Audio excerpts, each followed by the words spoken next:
Good evening, everyone, and this is Utkarsh from Menace and the Monk. And today we are going to be talking about our post match reactions post Liverpool versus Brighton game. And the first things first, let's first talk about the positives. It was a tough game for us. Obviously, Brighton are flying high and they are playing some really good football under Graham Potter. So it was never really going to be a walk in the park. But regardless, I do believe that even considering all the things like Fabinho missing out and Thiago not being there, we still had enough quality to sort of overpower them. And the fact that we are just coming out of this game with just a point, it's not really a point won, but 2 points lost, considering what our immediate rivals did to them just last weekend. So talking about positives, yeah, Henderson had a great game. Mane again with a goal. Ox had immediate impact after coming on. Those are the only three probably positives that I can think of as of now from this match. There are some negatives to be talked about. Obviously, the first one is going to be what exactly are we going to do with this defense, because clearly our defense is a problem and we seem to be mixing and matching it up quite a lot.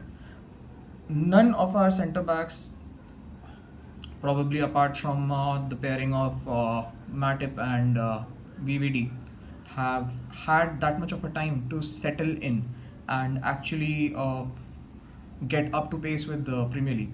So it was no wonder that this backline looked unsettled. There is something terribly wrong with Robertson. We can clearly see.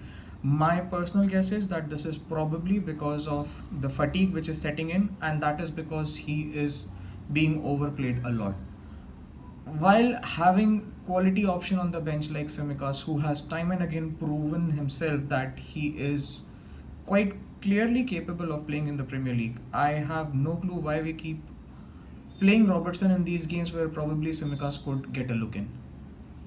Trent was not exactly up to his highest standards, although I did feel like he was fairly good defensively. He had a lot of clearing headers and he was constantly available in our box when he had to clear the balls. But going forward, probably could have done a bit more. Now, moving on to the biggest talking point of the game, which is the Keita injury.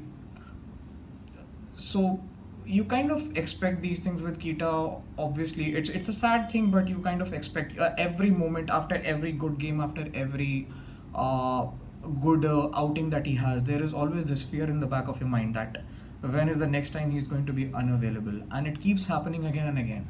So yes, while I agree that he is a great player, there has to be some sort of decision taken here, whether this is either worth pursuing this particular unavailability but being class when he's available, and if we are going to do that, we need to get in someone who is at least able to do 80% of what Kita is doing when he's unavailable. Or B, you decide to cut your losses and you plan and get someone who has this sort of quality by putting in some money, which at least everyone knows my opinion, which is not happening under FSG.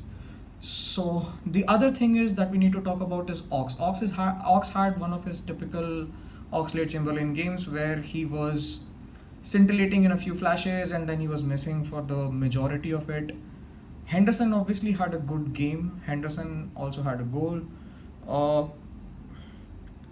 he In the recent times, I have seen Henderson being deployed more upfront rather than sitting back in a holding role. So it was refreshing to see him stay back this time. That new role is not really complementing him well. So today was a refreshing change. You could see that he was trying to stay back and trying to win some balls, and he even won some balls which started counter attacks. Salah was not up to his usual lethal self.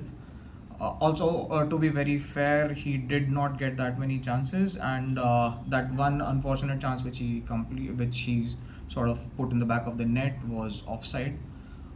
So are as there are plenty of there was plenty of good and bad in this game, and I would not like to really pinpoint any one particular player for this draw. But what I can say is that as a unit, we are getting more and more exhausted and tired, and there need to be some changes which are made in this particular setup. Whether it happens in the transfer window or not, that is completely up to the powers that be. And if I'm a betting man, my money would be on probably not, because for the reasons that we all know. So none of this was unexpected. It's only one game. Probably we'll bounce back the next game and we'll score 7 past our next opponent. But these kind of games are going to happen because of the kind of lack of availability we have from our quality players.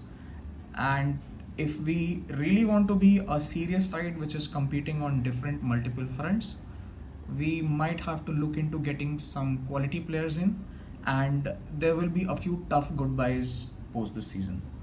That was all from me. Thank you, and have a great day.